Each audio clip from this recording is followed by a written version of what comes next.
말미암아 하나님이 영광을 받으시게 하려 함이니 그에게 영광과 권능이 세세에 무궁하도록 있느니라. 아멘. 자, 오늘 이 말씀을 가지고 위기 속을 사는 성도들이라고 하는 말씀을 가지고 함께 은혜를 나누고 기도하면서 21일 연속 기도의 11번째 날, 그리고 주일 예배를 하나님 앞에 드리려고 합니다.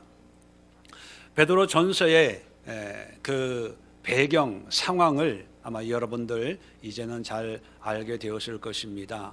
성경을 읽을 때 무조건 성경을 많이 읽는 것도 중요하지만 그 성경의 배경 상황을 이해함으로 해서 보다 더 그 말씀의 의미를 깊게 되새기는 그런 묵상도 필요합니다.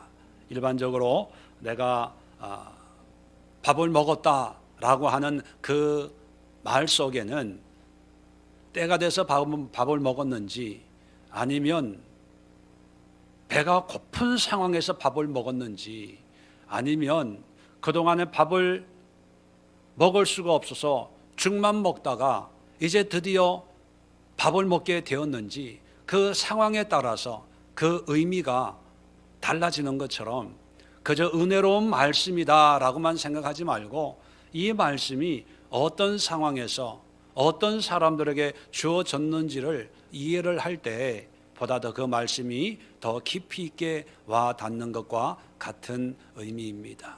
환난과 역경과 고난 속에, 핍박 속에 오직 믿음을 위해서 모든 것을 포기하고 나그네처럼 피난민처럼 이곳저곳 숨어 다니는 그런 그리스도인들에게 베드로 자신도 로마에서 동일한 상황과 핍박 가운데 있으면서 자기도 언젠가는 곧 죽게 될 거라는 것을 피부로 깨달으면서 같은 고통을 당하고 있는 성도들에게 편지하는 이 베드로 전서의 말씀을 우리가 이해할 때 한 구절 한 구절이 우리에게 새롭게 다가오고, 또 동일한 상황과 여건을 살고 있는 성도들이라든지 아니면 개인적으로 또는 사회적으로 오늘날처럼 팬데믹, 전 세계적인 환난과 고난 속에 있는 그런 성도들에게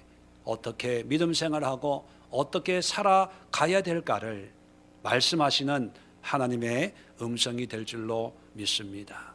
오늘 이제 이 베드로 사도가 환난 가운데 있는 성도들에게 마지막으로 이제 권면을 하는데 아주 명령법을 사용해서 명령을 하면서 권면을 하고 있습니다. 그 권면의 음성을 듣고 오늘을 살아가는 우리 성도들이 어떠한 신앙과 믿음을 가지고 주님을 섬기고 또 이 세상에서 믿음을 지켜나가야 되는 것인가, 우리가 함께 살펴보면서 기도하는 시간을 가져보려고 합니다. 먼저 7절을 보면 만물의 마지막이 가까이 왔으니, 자, 만물의 마지막이라고 하는 것은 여러 가지 의미가 있죠. 첫 번째는 개인적인 마지막, 언제 죽을 줄 모르는 어떤 삶의 종말의 의미가 될 수가 있고요. 또 넓게는 우주적인 종말입니다. 임박한 예수님의 재림을 통해서 하나님이 이 땅을 심판하시는 그런 우주적인 종말의 의미가 있을 수 있고, 또 역사적인 종말이라고 해서 지금 네로 황제가 여러 가지 방법을 통해서 핍박을 하고 있는데 이런 상황이 끝나는 그런 때를 의미하기도 합니다. 그래서 만물의 마지막이라고 하는 것은 어떤 개인적이든 국가적이든 또는 시대적이든 아니면 우주적이든 어떤 하나님의 정한 그런 때가 가까이 있다는 거예요. 누구에게나 다 이런 급박한 그런 상황이 가까이 있다. 그렇기 때문에 어떻게 우리가 신앙생활을 해야 될까? 첫 번째 명령이 뭐냐면 그러므로 너희는 정신을 차리고 근신하여 기도하라, 그렇게 말씀합니다. 자, 그런데 여기서 명령형으로 표현되어 있는 것은 뭘까요? 우리 한국 번역으로는 기도하라라고 하는 것이 명령형으로 번역이 되어 있어서 마지막 때가 되면 열심히 기도해야 되는가 보다 그렇게 이해를 합니다. 또 그렇게 설교도 하고요. 여러 가지 설교집을 봤더니만 거의 대부분이 마지막 때가 되면 정신 차리고 깨어서 기도해야 됩니다. 이렇게 다 설교를 해놨어요. 그런데 그건 잘못된 것입니다. 원어적으로 보면요, 기도하라고 하는 것은, 기도는 명사입니다. 명사. 그리고 명령은 뭐냐면 정신을 차리고가 명령형으로 되어 있어요. 그리고 근신하라라고 하는 것이 명령형입니다. 강조하는 것은 정신을 차리고 근신해라. 그래서 정신 차리고 근신하기 위해서는 기도해야 된다, 이런 의미예요. 그래서 원어적으로 해석하면 이렇게 해석해야 됩니다. 기도해서 정신을 바짝 차리고 근신해야 된다. 만물이 가까워 왔기 때문에. 그러면 베드로 사도가 강조하는 것은 정신 차리고 근신하는 거예요. 자, 그런데 이 근신이라는 의미를 좀 설명을 해야 됩니다. 왜냐하면 성경에서 말하는 근신과 오늘날 일반적으로 이해하는 근신의 의미가 다르기 때문입니다. 일반적으로 근신은 어떤 의미입니까? 뭔가 내가 잘못했을 때 잘못을 깨닫고 그 벌을 받는 걸 근신이라고 표현합니다. 너 잘못했으니까 일주일 동안 근신, 그러면 일주일 동안 어떤 잘못에 대한 대가를 지불하는 그런 의미가 오늘날 일반적으로 가지고 있죠. 그래서 성경을 읽으면서 내가 잘못해서 하나님이 혼내키나 이렇게 이해할 수 있는데, 이 근신이라고 번역된 이 말은 헬라어로 네포라는 단어인데 원어적인 의미는 술 취하지 않는다, 그래서 깨어 있다 또는 신중하다, 그런 뜻을 가지고 있습니다. 그래서 정신을 차린다는 말과 같은 의미예요. 그렇게 보면 정신을 차려라, 근신해라 라는 말은 같은 의미의 단어를 번갈아 쓰고 있는 거예요. 왜 두 번씩이나 같은 의미를 가지고 있는 단어를 이렇게 같이 사용을 할까요? 이유는 간단하죠. 강조하기 위해서. 정신을 차려라, 그렇게 해도 되는데 또 근신해라, 정신을 바짝 차려야 돼, 깨어 있어야 돼. 그 이유는 자칫 잘못하면 마음과 생각이 빼앗길 수 있기 때문입니다. 왜 그럴까요? 우리도 느끼는 거지만 평상시에는 괜찮지만 위기가 닥쳐오면 우리의 마음과 생각이 다 어디에 빼앗깁니까? 문제에 빼앗겨요. 삶에 빼앗깁니다. 그래서 경제적인 문제가 생기면 우리의 마음과 생각이 다 돈에 매여요. 돈에. 건강에 문제가 생기면 건강에 매여요.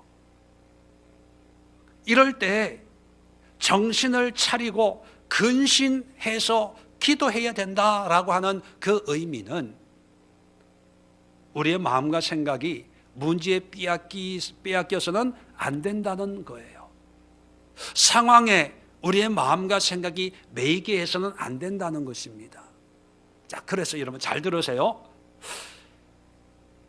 정신을 차리고 근신하여 기도하라는 것은 기도 없는 사람에게 기도하라는 내용이 아니라 기도의 의미, 기도하는 내용에 관한 것을 설명을 하는 거예요. 말씀드린 것처럼 이 편지를 읽는 사람들은 믿음이 없는 사람들이 아니라 믿음을 가진 사람들이에요. 얼마나 좋은 믿음을 가졌냐 하면 예수님을 위해서 모든 걸 포기하고 세상과 타협하지 않기 위해서 고향을 떠난 사람들이에요. 믿음을 지키기 위해서 정처 없는 방랑 생활을 달게 감수하겠다는 사람입니다. 이 사람들도 기도하겠지요. 기도하는데 기도하라는 거에 방점이 있는 것이 아니라 어떤 기도, 어떤 내용의 기도를 해야 되냐의 의미를 가지고 있습니다. 그래서 정신을 차리고 신중하게 깨어서 기도해야 된다는 거예요. 그러면 어떻게 기도하라는 걸까요? 우리는 문제 없을 때는 하나님을 찬양하고 하나님께 영광 돌리는 그런 기도를 하다가 문제가 생기면 문제를 위한 기도를 해요. 하나님 어려워요, 해결해 주세요. 하나님 어려움이 생겼습니다, 고난이 생겼습니다, 해결해 주세요. 그걸 당연하다고 생각을 해요. 내가 아파, 질병이 생겼어요, 하나님 고쳐주세요. 이건 당연한 거 아니냐, 그게 기도 아니냐, 그렇게 생각을 합니다. 자, 그런 관점에서 이 베드로 전서를 읽어보면 놀라운 사실이 있어요. 여러분 20일 기도 기간 동안에 매일 한 번씩 베드로 전서 후서 읽으라 그랬는데 읽고 계신 분만 아멘. 안 읽어요? 길지도 않은 책인데 21일 동안 11번 읽어보라고 그랬어요. 물론 읽으셨겠죠. 뭐 되게 겸손해서 표현을 안 해서 그렇지. 여러분 이런 문제가, 큰 문제가 터진 거예요. 가족이 잡혀갔어요. 재산이 빼앗겼어요. 정처 없는 그런 삶을 하루하루 살아갈 때 여러분 같으면 어떤 기도를 하겠어요? 하나님 빨리 원상 회복되게 해 주옵소서. 일상으로 돌아가게 해 주세요. 네로가 빨리 죽게 해 주세요. 이 핍박의 때가 속히 지나가게 해주세요. 환난의 때가 빨리 끝나게 해주세요. 하나님 오셔서 이 모든 것을 정상으로 돌려주세요. 빼앗긴 재산 되찾게 해주세요. 그런 기도 하겠죠. 그게 당연한 기도라고 생각을 합니다. 그런데 베드로 전서 후서 읽어보면 한 번도 현실의 문제에 대해서 기도하라는 것이 한 번도 없어요. 오히려 더 놀라운 것은요, 자 1장 6절 한번 보십시오. 1장 6절. 그러므로 너희가 이제 여러 가지 시험으로 말미암아 잠깐 근심하게 되지 않을 수 없으나 오히려 크게 기뻐하는도다. 환난 가운데 오히려 기뻐한대요. 2장 1절 보십시오. 그러므로 모든 악독과 모든 기만과 외식과 시기와 모든 비방하는 말을 버리고, 비방하는 말을 버리래요.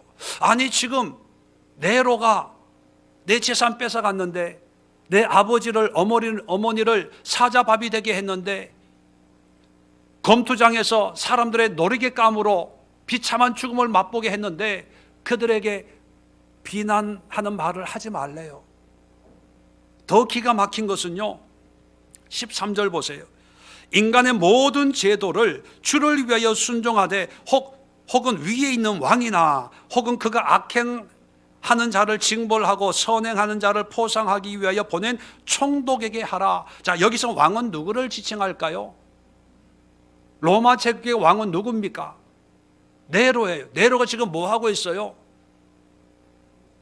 기독교를 핍박하고 있어요. 박해하고 있어요. 그러면 우리가 생각할 때는 네로가 빨리 죽어야 되는 거예요. 없어져야 되는 거예요. 근데 뭐 하라고요? 순종하래요. 네로 황제의 명을 받아서 예수 믿는 사람을 잡아가지고 로마로 압송하는 사람이 총독들이에요. 우리가 생각에는 이 총독이 벼락 맞아 죽어야 돼요. 암에 걸려서 죽어야 돼요. 근데 뭐 하라고요?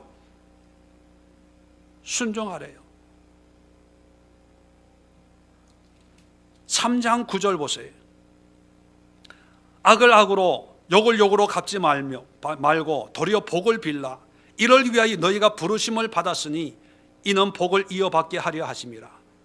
아니 우리 가족을 죽인 사람인데, 내 재산 다 뺏어간 사람들인데 하나님이 조절하시고 복수를 해줘야 되는데 악을 악으로 갚지 말래요. 욕을 욕으로 갚지 말래요. 오히려 복을 빌래요. 또 한번 볼까요? 4장 12절. 사랑하는 자들아, 너희를 연단하려고 오는 불시험을 이상한 일을 당함같이 이상히 여기지 말고, 13절에 오히려 너희가 그리스도의 고난에 참여하는 것으로 즐거워하라. 이게 말이 됩니까? 16절에 그리스도인에서 고난을 받으면 부끄러워하지 말고 도리어 그 이름으로 하나님께 영광을 돌리라. 아니 이 고난의 문제를 해결해 줄 생각은 안 하고 기뻐하라 그러고 영광을 돌리라 그러고 우리를 핍박하는 원수들을 위해서 기도하라고 그래요. 우리의 기도 생활과 정반대예요. 우리는 원수 갚아달라고 그러는데, 해결해 달라고 그러는데, 현실 문제는 전혀 관심이 없어요. 그러면 뭐를 얘기하고 있는가? 뭐를 성도들에게 어떻게 살라고 얘기하냐? 다시 1장을 봅니다. 1장을 보면, 자, 7절.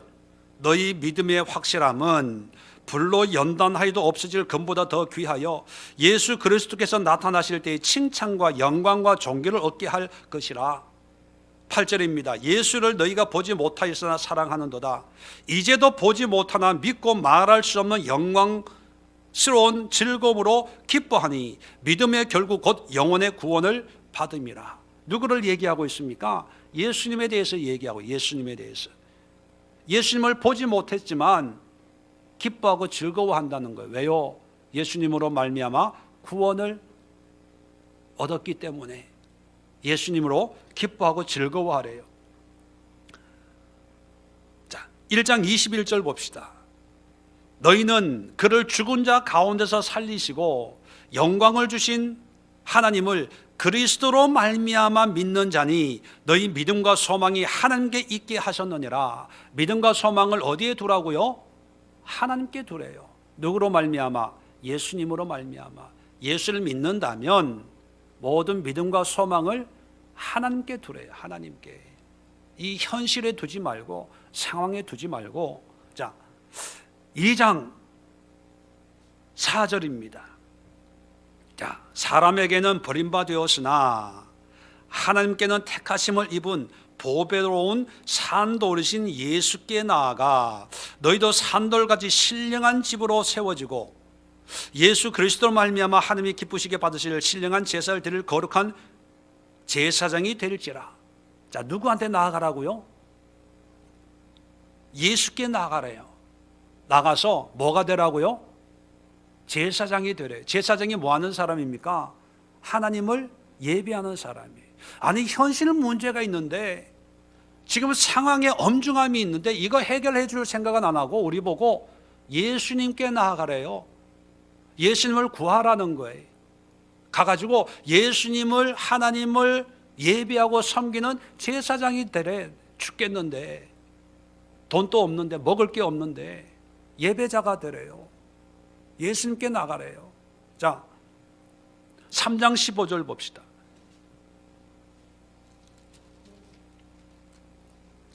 2장 21절도 한번 봅시다. 이를 위하여 너희가 부르심을 받았으니 그리스도도 너희를 위해 고난을 받으사 너희에게 본을 끼쳐 그 자취를 따라오게 하려 하셨느니라. 자, 우리의 본이 누구라고요? 예수님. 예수님을 본 삼아서 예수님의 자취를 우리도 따라가래요. 예수님을 본받으래요.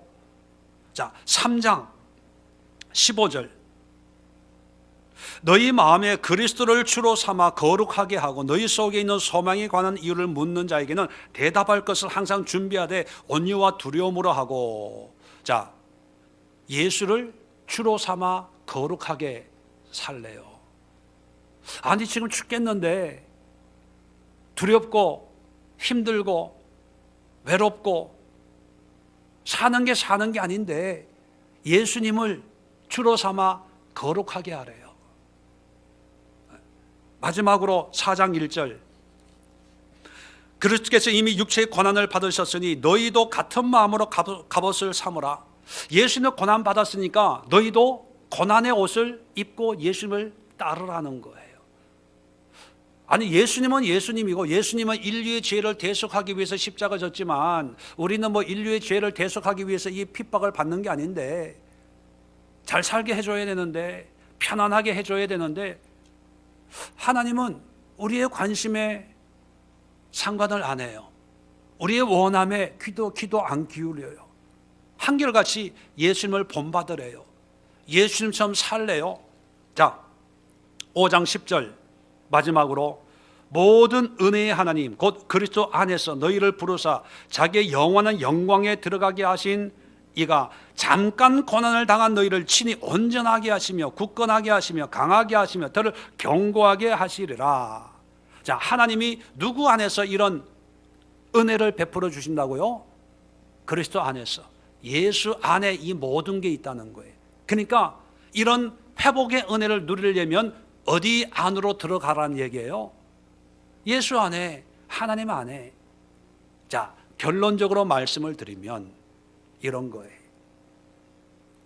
어떤 위기든, 어떤 상황이든, 어떤 고통이든 아픔이든 우리가 정신을 차리고 근신하여 바른 마음과 생각으로 기도해야 되는데, 왜 기도해야 되냐?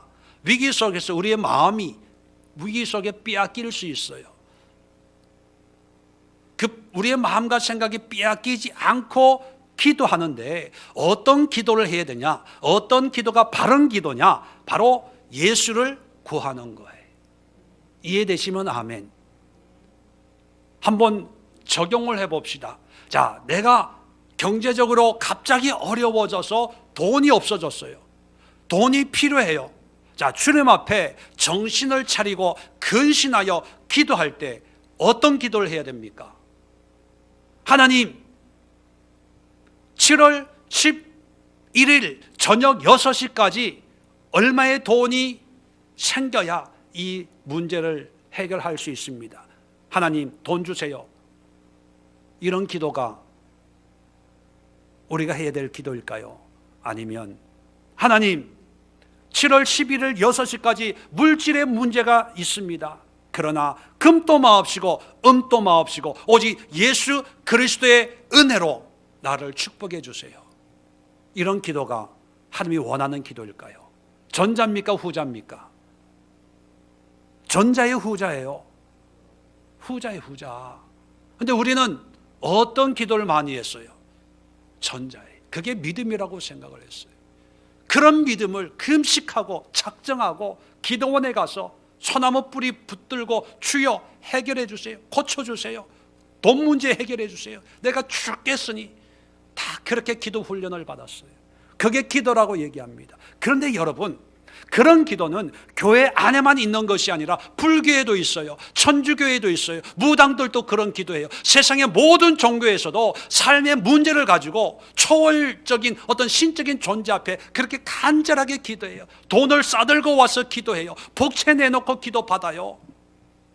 그건 세상의 모든 종교, 모든 신앙 속에서도 있는 기도예요. 그런 기도를 하나님이 똑같이 받을까요?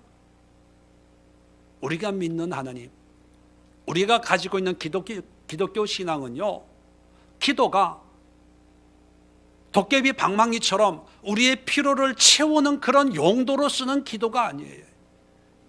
성경에 나와 있는 모든 기도의 의미는 결국은 누구를 구하는 거냐면 하나님을 구하는 거예요. 하나님. 돈의 문제에도 하나님을 구하고, 건강의 문제에도 하나님을 구하고, 코로나19의 문제에도 하나님을 구하는 거예요. 백신 구하는 것이 아니고, 치료제 구하는 것이 아니고, 하나님, 나에게 화이자를 줄 줄로 믿습니다. 그게 기도의 제목이 아닙니다. 어떤 상황, 여건, 고난의 종류, 크기, 문제 다 다르지만 거기에 대한 유일한 해답은 예수 그리스도예요. 왜냐하면 예수님이 모든 것을 해결할 수 있는 능력자이기 때문입니다. 출애굽기 2장을 보시면 애굽에 종살이하던 이스라엘 백성들이 너무 힘들어서 하나님 앞에 원망하는 것을 하나님이 들으셨어요. 듣고 모세를 세워서 출애굽을 하죠.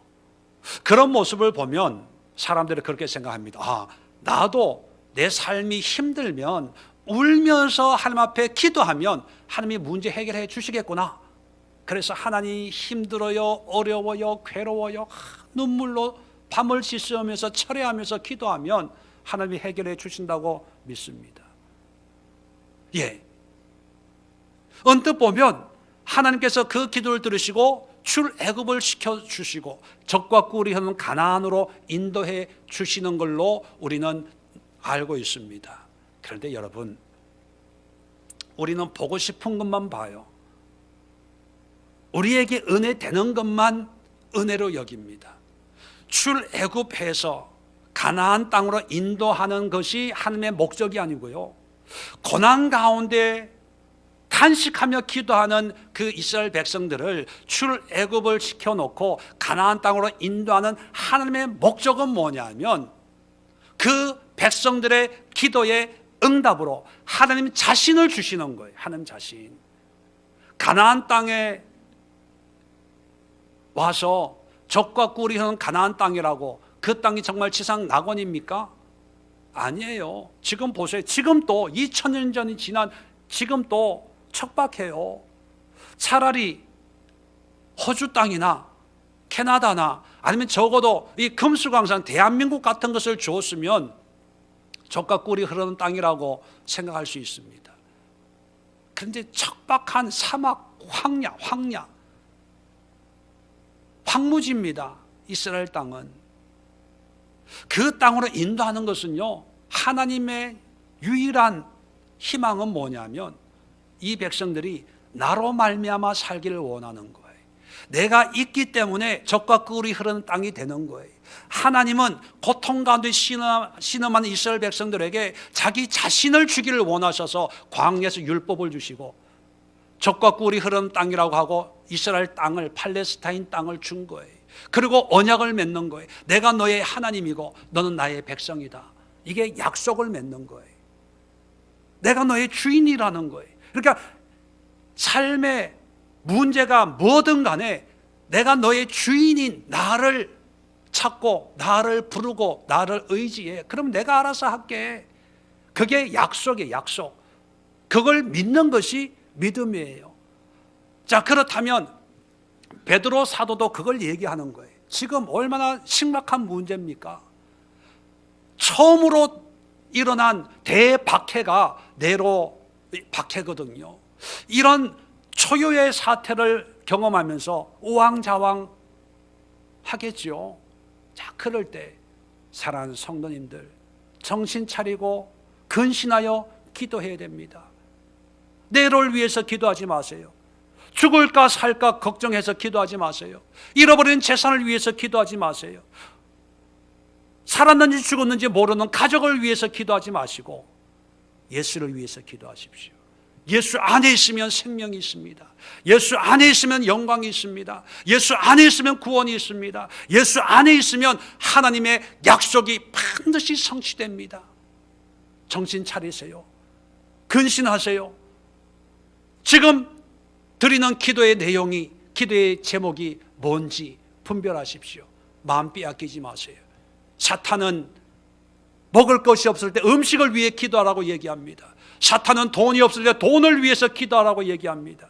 사탄은 건강이 없을 때 건강하게 해달라고 기도하기를 원합니다. 그런데 여러분, 정신 바짝 차려야 됩니다. 근신해야 됩니다. 명령형으로 얘기하고 있어요. 그건 뭐냐면 그렇게 기도하지 말래요. 돈이 없어도 우리의 기도의 제목은 예수. 건강이 없어도 우리의 기도의 제목은 예수. 사업에 어려움이 있어도 우리의 기도의 제목은 예수예요. 왜냐하면 우리의 주인이기 때문에, 우리의 창조주이기 때문에, 만왕의 왕, 만유의 주가 되시기 때문에, 어제와 오늘과 내일을 동시에 알고 있는 하나님이시기 때문에 그분이 오셔야 진정한 해결책을 마련하기 때문이에요. 코로나 백신 치료제 만든다고요? 그러면 코로나를 정복한다고요? 여러분, 인류 역사를 한번 보십시오. 한 번도 인간이 문제를 정복한 적이 없어요. 언제 정복한 적이 있습니까? 또 다른 문제, 또 다른 문제, 문제의 문제 계속 이어지고 있잖아요. 왜냐하면 하나님 외에는 이 땅에 어떤 것도 인간의 문제, 세상의 문제를 해결할 수 있는 존재가 없다는 것을 알려주는 거예요. 그런데 예수님을 경험했어요, 이 사람들이. 그러니까 어떻게 하나님이 해결해 주냐 하면 고난을 없애주는 게 아니라 고난 가운데도 기뻐하고 즐거워하게 해주는 거예요. 하나님이 임하니까 네로가 죽는 것이 아니라 내 자아가 죽으면서 육의 눈이 닫혀지고 영의 눈이 열리는 거예요. 하나님의 구원이 보여지는 거예요. 하나님의 영광이 보여지는 거예요. 그러니까 순교의 길을 가도 그게 두렵지가 않은 거예요. 찬양이 나오고 감사가 나오고 감격이 나오고 너무너무 행복한 거예요. 여러분, 하나 물어볼까요? 여러분, 지금 만약에 질병이 있어요.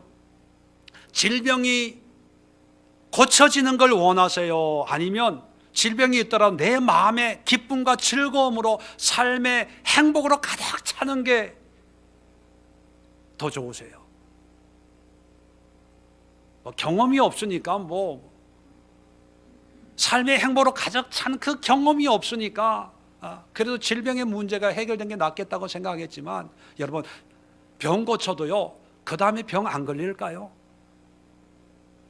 이 땅의 치료는 긍극적인 치료가 아니에요. 언젠가는 죽어야 돼요. 언젠가는 죽어야 돼. 무슨 차 피했더니만 무슨 차에 치인다, 그런 얘기가 있잖아요. 인생이란 그런 거예요. 그런데 개별적인 문제가 아니라 내 삶의 총체적인 가치관이 바뀌어져 가지고 내 안에 기쁨으로 살아가면, 여러분, 문제가 있든 없든 거기에 흔들리진 않아요. 그런 삶이, 그게 믿음의 삶이거든요. 그런 삶을 위해서 기도하라는 거예요.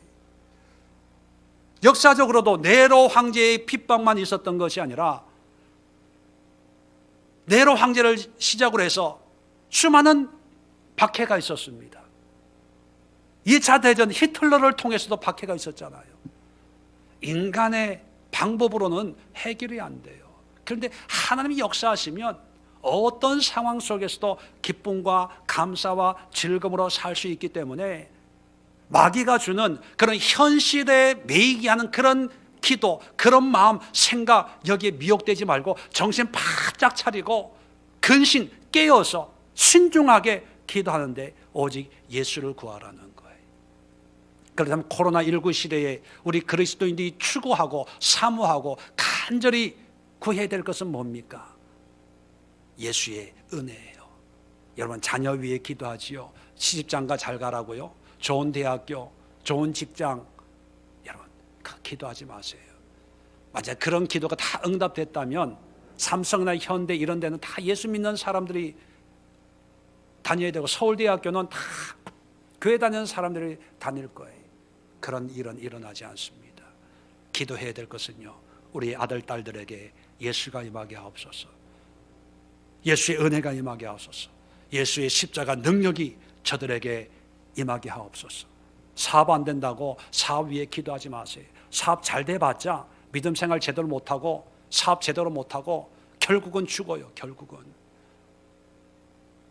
뭘 위해 기도해야 됩니까? 예수가 주인 되는 기업이 되게 하옵소서. 예수가 왕이 되는 기업이 되게 하옵소서. 예수로 충만한 그런 사장 되게 하옵소서. 직원들 되게 하옵소서. 그게 위기를 사는 성도들의 신앙의 모습입니다. 두 번째 명령은 뭐냐면, 무엇보다도 뜨겁게 서로 사랑할지니 사랑은 허다한 죄를 덮느니라. 사랑에 대해서 얘기합니다. 그런데 어떤 사랑을 해야 되냐? 너무 막연해요. 뜬금없이 갑자기 사랑을 얘기하는 이유가 있습니다. 9절입니다. 서로 대접하기를 원망 없이 하고. 우리 한국 번역에는 8절과 9절이 서로 떨어져 있는 독립된 문장으로 번역을 해놓고 있는데, 원어를 보면 9절에 서로 대접하기를 원망 없이 하고는요, 주동사가 없어요. 동사가 없고 대접한다는 형용사로 되어 있어요. 원망 없이 대접하고. 형용사로 이루어진 9절은 독립적인 문장이 아니라 뭔가를 수식하는 그런 용도로 형용사를 사용하거든요. 그래서 일반적으로 형용사는 명사를 수식합니다. 예를 들면 배가 고프다는 의미를 배가 무척 고프다, 무척이라는 어떤 형용사적인 의미를 표현함으로써 배가 고픈 것을 보충 설명을 해주는 거예요. 그런 기능을 하는 것처럼 이 형용사로 대접한다는 이 형용사가 명사를 수식하는데, 그 명사가 뭐냐면 사랑이에요. 사랑. 원어를 보면 아가페로 되어 있어요. 명사로. 아가파오라는 동사가 있거든요. 사랑한다, 사랑하다는 동사로 사용된 게 아니고 아가페로 명사형으로 사용하고 있어요. 그러면 대접하는 것과 아가페와 연결되는 거예요. 어떤 사랑이냐? 대접하는 사랑을 해라, 그거예요. 자, 그러면 이렇게 정리를 할 수 있습니다. 무엇보다 뜨겁게 서로 대접하고, 대접하는 사랑은 허다한 죄를 덮기 때문에 너희는 원망 없이 서로를 대접해라, 이런 뜻이 됩니다. 사랑을 구체적으로 표현하는 거예요. 많은 사랑이 있는데 왜 대접이라고 하는 것은요, 여기에서 나오는, 물론 마태복음 7장에 보면 예수님이 그런 말씀을 하셨어요. 너희가 대접을 받고 싶은 대로 대접을 해라. 그때 대접이라는 단어가 나오는데 그 대접과 여기 대접은 틀려요. 예수님 말씀하시는 대접은 여러 가지 행위, 사랑받고 싶으면 사랑해주고, 도움 받고 싶으면 네가 먼저 도움을 주고, 칭찬받고 싶으면 네가 먼저 칭찬하고, 그런 의미의 여러 가지 행위를 의미하는 반면에 여기서 대접은요, 밥 먹여주는 거예요. 환대해주는 거예요. 환대, 접대해주는 거예요. 왜 환대해주는 것을 사랑이라고 얘기하고 그런 사랑이 허다한 죄를 덮는 거다라고 얘기할까요? 배경을 이해하면 쉽게 와닿아요. 자, 지금 상황이 어떤 상황이라고요? 하루아침에 집을 버리고 떠돌이 생활을 해야 됩니다. 자, 떠돌이 생활하는 이유가 믿음 때문에, 신앙 때문에. 그런데 자, 이 동네에서 저 동네로 옮겨가야 되는데 아무 집에 가서 문 두드리고 밥 좀 주세요 할 수 있나요? 할 수 없어요. 왜요? 이방인들이 내가 예수 믿는 것 때문에 도망왔다고 하면 고발할 거 아니에요. 그럼 내가 잡혀갈 거 아닙니까? 그럼 믿음 때문에 도망을 왔는데 이방인들한테 가겠습니까? 누굴 찾을까요? 믿는 사람 찾겠죠. 믿는 집에 가서 나 좀 도와주세요. 하룻밤만 묵게 해주세요. 며칠 동안 밥을 못 먹었는데 먹을 것 좀 주세요. 그럴 거 아닙니까? 자, 그러면 이 믿는 집은 어떨까요? 나도 지금 두려움이 있는데, 나도 염려 걱정이 있는데, 나도 안전하지 않잖아요. 나도 문코로 잠그고 꽁꽁 숨어 있는데 어느 날 갑자기 문을 꽝꽝 두드리고 나 좀 도와달라고 하는데 밥 한 끼 달래요. 그래서 그래, 예수 믿는 사람이니까, 그래서 들어오세요 했더니만 뒤에 가족이 줄줄줄 한 10명 붙어 있어. 근데 그 애들이야, 갓난 애기부터. 나도 지금 위태위태해 죽겠는데 다른 사람들 애기 안고 들어와가지고 밤에 울고 그러면 혹시 주변에 이방인들이 보고 저 집에 이상해 해서 신고할 수도 있잖아요. 그리고 나도 지금 먹을 게 없는데, 나도 지금 안전하지 않는데 누굴 도와주겠어요? 그래서 문을 걸어 잠그고 나부터 살고 나부터 안전하고 내가 먹을 게 있어야지, 그럴 수 있잖아요. 자, 그런 상황에서 환대하라는 거예요. 맞아들이라는 거예요. 함께 나누라는 거예요. 그래서 이 사랑, 서로 뜨겁게 사랑하라고 하는 것은요, 서로 상호 상통, 유무상통하는 그런 섬김의 삶을 의미합니다. 위기가 오면 자기 보호 본능이 발동이 돼요. 나부터 살고 나부터 먹고 내가 먼저고, 그런 생각을 가지는데 그런 생각하지 말고 이타적으로 문을 열고 서로를 용납하고 받아들이라는 거예요. 이게 사랑이라는 거예요. 이런 사랑을 할 때 허다한 죄를 덮는 하나님의 은혜가 있다는 거죠. 자, 그런데 재밌는 것은 9절입니다. 서로 대접하기를 원망 없이 하고, 자, 원망 없이 한다는 것이 대접하는 사람이 원망 없이 해야 된다는 거예요? 아니면 대접받는 사람이 원망 없도록 대접해야 된다는 거예요? 문자적인 의미는 뭡니까? 대접하는 사람이 원망 없이 하고, 수도형이 아니고 서술형이, 그러니까 대접하는 사람이 원망 없이 해야 돼요. 왜 원망 없이 해야 되는지 이해가 되시겠죠? 야, 한 끼 먹었으면 빨리 가야지. 왜 이렇게 안 가고 버티고 있어? 이 정도 했으면 떠나줘야지. 왜 아직도 죽치고 앉아 있어? 나도 죽겠는데 눈치껏 해야지. 그런 마음 갖지 말라는 거예요. 있을 때까지, 상황이 변화될 때까지 한결같은 마음으로 섬기라는 거예요. 그래서 로마서 12장 13절에 보면 성도들의 쓸 것을 공급하며 손 대접하기를 힘써라.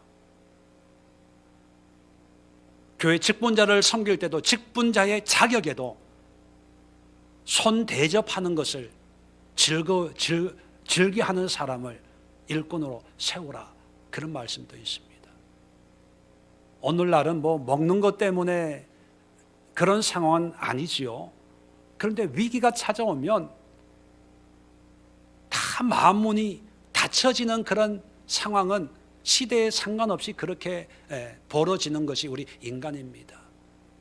이번 달 추천 도서를 보면 바울 교회에서 길을 찾다, 그 책을 보면 로마 제국에서 거기에도 네로 황제의 핍박에 대한 내용이 나옵니다. 이런 핍박을 받았던 기독교가 어떻게 300년 안에 제국의 종교가 되었는지 그런 신앙의 모습을 소개해 주고 있는데, 그 책을 보면 전염병이 오늘날만 코로나19 같은 전염병이 있었던 것이 아니라 초대교회 때도 심심찮게 전염병이 일어났어요. 그런데 그 전염병이 일어날 때마다 기독교인들은 어떻게 반응을 했냐면 병 걸린 사람들을 집에 모시고 와서 치료해 주었어요. 그러다가 자기도 전염병에 걸려서 죽는 일도 비일비재하게 일어났습니다. 그런데 믿지 않는 사람들이 그런 그리스도인들의 모습을 보면서, 야, 저 사람들은 왜 저렇게 하지?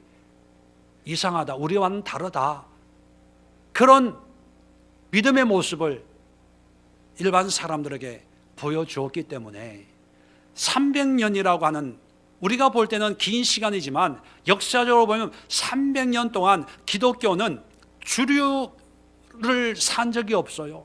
늘 핍박을 받았던 게 기독교거든요. 그 300년 동안 핍박받았던 기독교가, 크리스찬들이 제국의 종교가 되어버리는 거예요. 그게 하나님의 역사이지만 하나님의 역사가 어떻게 작동이 됐냐 하면 한 사람 한 사람의 마음문을 열어주는 거예요. 대문을 열어주고 부엌식당 문을 열어주고 안방을 열어줘서 고난당하는 자, 없는 자, 눌린 자, 버림받은 사람들에게 호의를 베풀었을 때 그것을 보고 세상이 변화되는, 감동하는 그런 역사들이 일어났거든요. 그래서 베드로 사도가 그렇게 명령하는 거예요. 사랑해라. 이것은 단순히 감정적인 사랑이 아니라 실질적인 우리의 몸으로, 삶으로 사랑하고 섬기고 베푸는 그런 사랑을 하라는 것입니다. 그래서 코로나19 시대를 살아가는 오늘날의 그리스도인들은 교회 문을 걸어 잠그고 우리의 집에, 우리의 삶의 영역을 걸어 잠그는 것이 아니라 이럴 때일수록 열어서 필요한 사람들이 누구든지 와서 쉼을 얻고 은혜를 누리고 먹을 것을 먹고 누릴 것을 누릴 수 있는, 우리가 할 수 있는, 우리 영역 밖의 것을 억지로 할 수 있는 것은 아니지만 각자 환경에서 할 수 있는 만큼 최선을 다해서 베풀고 나누는 것이 사랑이고, 이런 사랑을 함으로 우리의 허다한 죄가 하나님의 은혜와 용서를 얻게 된다는 것입니다. 자, 세 번째, 위기 속에 사는 성도들은 10절입니다. 각각 은사를 받은 대로 하나님의 여러 가지 은혜를 맡은 선한 청지기같이 서로 봉사하라 명령하고 있습니다. 봉사해야 된다. 자, 그런데 이 봉사라는 말이 참 마음에 걸립니다. 성경에 나오는 다른 봉사도 이 봉사로 번역된 단어가 디아코네오라는 단어인데, 이 단어는 두 개의 단어가 합쳐져서 만들어졌습니다. 디아라고 하는 접두사, 디아라고 하는 것은 뭐뭐로부터 뭐뭐에서라고 하는 그런 접두사고, 코네오는 오이코스라는 단어입니다. 오이코스, 집이라는 뜻입니다. 집에서 이곳저곳 다니면서 일하는 걸 의미해요, 봉사가. 그래서 디아코네오라는 말에서 디컨이라는 영어 단어가 나왔는데, 디컨이 뭐냐면 집사입니다. 집사. 옛날에 교회가 아니고 이 큰 귀족이 사는 집에 보면 집사라는 직분이 있어요. 이 집사는 그 집에 하인 중에 신뢰할 만한 사람을, 연장자를 이제 세워서 그 집안의 대소사를 다 관장하게 하는 그런 사람이 이제 집사지요. 그게 디아코네오예요. 자, 그런데 여러분, 오늘날의 봉사의 개념과 이 집사, 성경에 얘기하고 있는 디아코네오 개념과는 전혀 딴판이에요. 오늘날 우리가 가지고 있는 봉사의 개념은 어떤 겁니까? 내가 형편이 되면 하고, 형편이 안 되면 안 하고, 시간이 있으면 하고, 시간이 없으면 안 해도 별로 문제가 안 되는 그런 차원의 일을 우리가 봉사라고 생각하는 거예요. 그래서 봉사하세요? 아니, 난 바빠서요. 봉사 안 한다고 죄책감 느끼는 사람 없어요. 그죠? 봉사는 할 수 있으면 하고 안 하면 안 하는 거라고 여깁니다. 자, 그렇다면 디아코네오를 봉사로 여기면 이런 상황이 벌어집니다. 큰 귀족 집안에 집사가 있어요. 집사가 집안 대소사를 하는데 그날따라 컨디션이 좀 안 좋아. 그래서 주인한테, 주인님, 오늘 내 컨디션 안 좋으니까 오늘 일 못하겠어요. 알아서 하세요. 그런 일이 가능할까요? 그런 일이 가능하면 쫓겨나요. 집사는 어떻게 보면 종이에요. 하인이에요. 그 집에 일하는 일꾼이에요. 일꾼은 그 집의 일을 하는 것이 사명이에요. 주어진 사역이에요. 사역. 내 상황과 형편과 상관없이 그 일을 하도록 부르심을 받은 사람이 디아코네오예요. 그래서 이 봉사라는 의미를 오늘날에는 뭐로 바꿔야 되냐면 사역이라는 단어로 바꿔야 된다고 생각을 합니다. 그래서 영어 성경에는요, 봉사를 어떤 단어로 번역을 했냐면 미니스트리라고 번역을 해요. 미니스트리. 이 미니스트리는 사역하다는 의미를 가지고 있어요. 그래서 미니스터라고 하면 성직자, 교역자, 사역자라는 의미를 가지고 있습니다. 정리를 하면 각각 은사를 받은 대로 하나님의 여러 가지 은혜를 맡은 선한 청지기 같이 서로 사역해라. 이 말은 뭐냐면 어렵다고 힘들다고 포기하고 멈추고 그만두지 말고 하나님의 일을 하듯, 하나님이 나에게 맡긴 일을 청지기처럼 하듯 충성하고 열심을 다해라, 그런 뜻입니다. 자, 그러면 이런 사역자는 누구일까요? 누구에게 이런 말을 합니까? 10절, 각각 은사를 받은 대로. 각각이에요. 한 사람 한 사람이 은사를 받은 대로. 그럼 은사 받은 사람만 이렇게 살라고요? 나는 은사가 없는데 그럼 나는 사역 안 해도 되겠네? 그게 아니라 여러분 자기 자신에게 하나님이 나에게 주신 은사가 있다라고 믿는 분만 아멘. 하나님이 주신 은사가 없는데 라고 생각하는 분도 아멘. 여러분, 모든 믿는 자에게는 하나님의 은사가 있어요. 예외 없이. 하나님을 믿는데 은사가 없다, 이거 거짓말이에요. 아니면 하나님을 안 믿는 거예요. 은사는 선물입니다.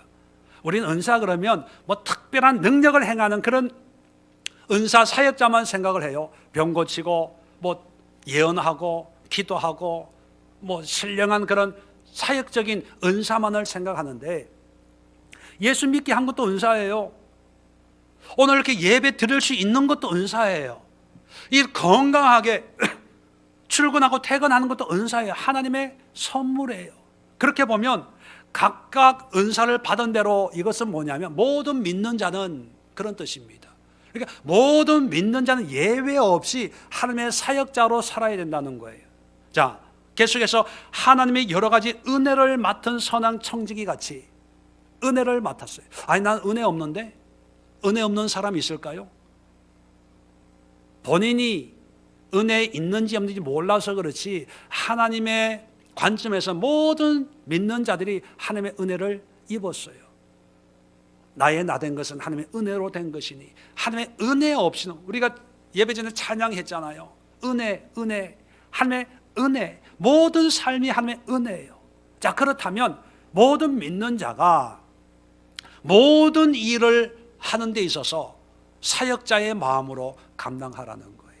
이것은 교회 일만 얘기하는 게 아니에요. 전도하고 신학교 가서 주의 종이 되는 그런 사역의 의미가 아니라, 위기 속에 하는 모든 보험사를 하나님이 나에게 맡겨주신 그런 일처럼 성실하게 책임감을 가지고 그렇게 감당하라는 것입니다. 위기가 오면 내가 사는 것 외에는 다 사소하게 여겨요. 나 안 해, 못 해. 이런 상황에 그걸 어떻게 해? 어려워, 힘들어. 다 핑계를 대고 다 숨어버려요. 그런 상황 속에서 베드로는 너희가 은사가 임했다면 그 은사에 합당한 은혜를 가지고 하나님이 청지기로 이 일을 하도록 세웠다는 그런 믿음으로 성실하게 그 일에 최선을 다해라.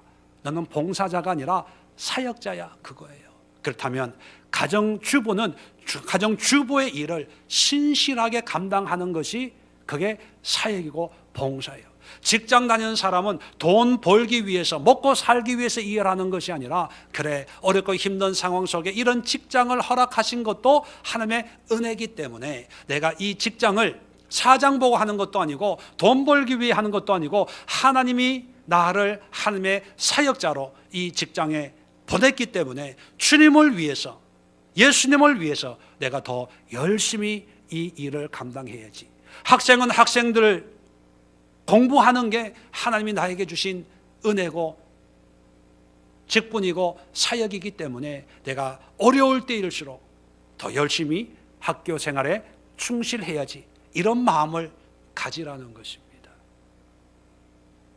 자, 시간이 없으니까 마지막 네 번째 하고 기도해야 됩니다. 기도할 시간도 있어야 되니까. 자, 네 번째, 위기 속에 사는 성도들은 11절입니다. 만일 누가 말하려면 하나님의 말씀을 하는 것 같이 하고, 누가 봉사하려면 하나님의 공급하시는 힘으로 하는 것 같이 하라. 자, 이렇게 함으로 해서, 이는 결과입니다. 목적입니다. 이렇게 하는 이유는, 이는 범사의 그리스도 예수로 말미암아 하나님이 영광을 받으시게 하려 함이니.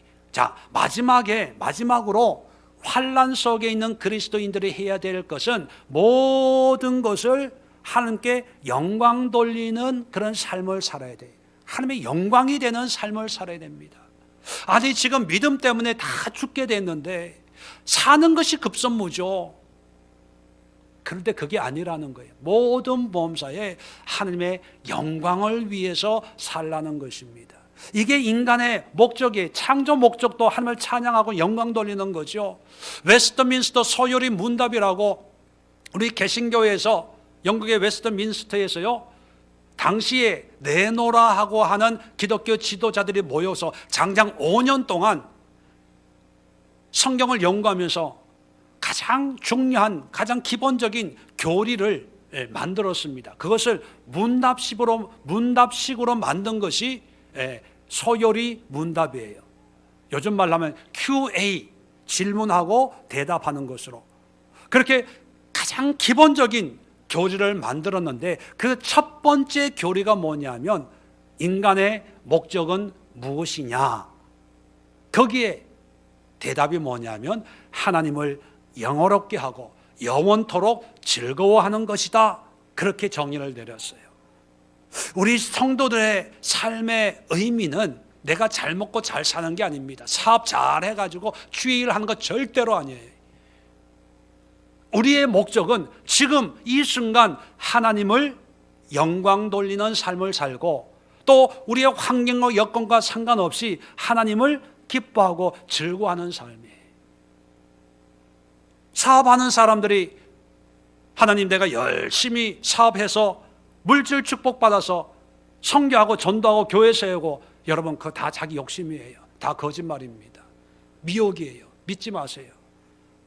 하나님이 원하시는 것은 지금 하나님께 영광 돌리는 거예요. 그리고 지금 하나님의 은혜로 기뻐하고 즐거워하는 거예요. 자, 그래서 그럼 어떻게 하나님께 영광을 돌리냐? 구체적인 영광 돌리는 방법을 두 가지를 소개해 주고 있어요. 두 가지를 특별히. 자, 11절 다시 봅니다. 자, 만일, 예를 들어서 만일 누가 말하려면 뭔가 누굴 만나서 얘기를 해요. 자, 그럴 때 하나님의 말씀하는 것 같이 하라는 거예요. 우리가 함께 영광 돌린다는 거지 막 전도를 하고 막 순교길을 가고, 내가 여기 싸우니 나를 주의 도구로 사용해 주옵소서, 그래서 신학교 가고 이렇게 특별한 일을 하는 것만 영광 돌리는 것이 아니라, 환난과 핍박 속에서 누구를 만나서 얘기할 때 그냥 원망, 불평, 짜증 내는 것이 아니고, 자기 형편만 얘기하는 것이 아니라 하나님의 말씀을 전하는 것처럼 얘기하는 거예요. 하나님의 말씀을 나누라는 거예요. 은혜의 말씀을 나누라는 거예요. 성경 말씀을 나누라는 거예요. 복음을 전하라는 거예요. 그게 영광이라는 거예요. 대단한 것이 아니라 요즘 사는 게 아니야. 그런 사람을 만났으면 이럴 때 우리가 기도해야 되는데, 삶을 위해 기도하는 것이 아니라 하나님이 내 삶에 임하기를 위해 기도해야 되는 거야. 그게 복음이야. 예수가 우리의 근거적인 해답이고 해결의 열쇠이기 때문에 이럴 때일수도 예수님을 찾아야 됩니다. 우리 함께 기도합시다. 예수님이 우리의 구주가 되시도록. 그게 사람들은 몰라요. 알아주지도 않아요. 커피 마시면서 그런 얘기하는데 그것이 하나님 보시기에는 나를 영광되게 한다는 거예요. 우리가 일상처럼 불평, 짜증, 염려, 걱정, 근심으로 가득 차 있고, 또 환난 가운데 네로를 얼마나 찢고 뽑고, 저놈의 네로, 검은 고양이 네로, 죽일까 살릴까, 우리 입으로 너무나 쉽게 원망 불평하잖아요. 그런데 이 말 한마디 한마디를 하나님의 말씀을 하는 것 같이 하면 이게 함께 영광 돌리는 거예요. 여기 무슨 돈이 듭니까? 사업 잘해서 교회를 세우는 것보다 말 한마디 한마디를 통해서 함께 영광 돌리는 게 더 큰 의미가 있다는 거예요. 자, 또 두 번째, 11절 계속해서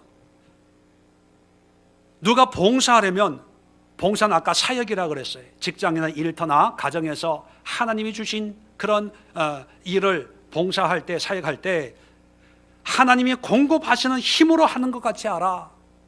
하나님이 공급하시는 힘으로라고 하는 것은요, 하나님의 은혜로, 믿음으로, 그런 의미입니다. 야, 내가 참 더러워서 안 입고 와서 뭐 이런 마음이 아니라, 그래, 내 마음엔 안 들지만 하나님이 이것을 나의 사역지로 허락해 줬으니까 내가 하나님 때문에 열심히 한다. 누가 알아주지도 않아요.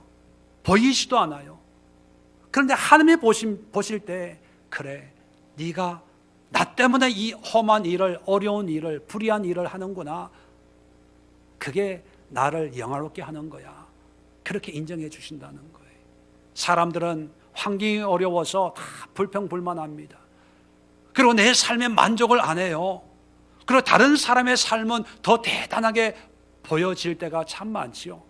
그럴 때 우리는 하나님의 영광을 위해서 산다는 것은요, 직장 바꾸는 것이 아니라, 더 좋은 일을 하는 것이 아니라, 더 놀랍고 대단한 일을 하는 것이 아니라, 사람들을 간증할 만한 그런 멋있는 일을 하는 것이 아니라, 내가 오늘 한 사람 한 사람 만나는 사람들에게 복음을 전하고 하나님의 말씀을 전하고 하나님의 위로를 주고, 내가 하고 있는 이 일 누가 알든지 모르든지 간에 하나님이 공급해 주시는 은혜로, 믿음으로, 성령으로, 십자가의 은혜로 묵묵하게 그 일을 할 때 그것이 하나님을 영화롭게 하는 일이라는 것입니다. 코로나19 시대에 많은 사람들이 어려워, 힘들어, 못해, 안 돼, 이것 때문에 못하고 저것 때문에 못하고, 이래서 어렵고 저래서 어렵고, 정말 부정적인 이야기를 얘기하려면 하루 이틀도 모자랄 그런 상황입니다. 그런데 우리보다 더 극심한 환경 속에 있는 이 초대교회의 성도들에게 베드로는 환경에 대해서 얘기하지 않습니다. 오직 예수만을 얘기해요. 이번 휴가 기간 동안 어디 놀러 다니지 마시고요, 말씀을 베드로 전서 후서만 한번 열심히 읽어보세요. 코로나19 시대에 내가 어떻게 살아야 될까? 예수가 왜 나에게 중요한가? 하나님 앞에 어떤 모습으로 살아가야 될까? 아마 더 분명하게 와 닿지 않을까 생각을 합니다. 이 시간 잠시 한번 함께 기도하는 시간 갖도록 합시다. 하나님, 지금까지는 세상의 것을, 나의 필요를 위해서 기도했는데 이제 정신 차리고 근신하여 바른 기도를 드리기를 원합니다. 내 인생에 필요한 것이 예수님입니다. 코로나19 시대에 필요한 것이 예수님입니다. 내 가정에 필요한 분이 예수님입니다. 예수님 오시옵소서. 환영합니다. 나의 주인이 되어 주옵소서. 나의 왕이 되어 주옵소서. 이 시대에 필요한 것이, 대한민국에 필요한 것이 유능한 대통령이 아니라 바로 이 땅에 예수가 다시 한번 영원한 왕으로 임하는 것입니다. 그리고 예수님 앞에 헌신하고 예수님의 영광을 위해서 사는 이 세대가 되게 하옵소서. 우리 잠시 주여 한번 외치고 합심해서 기도합니다. 주여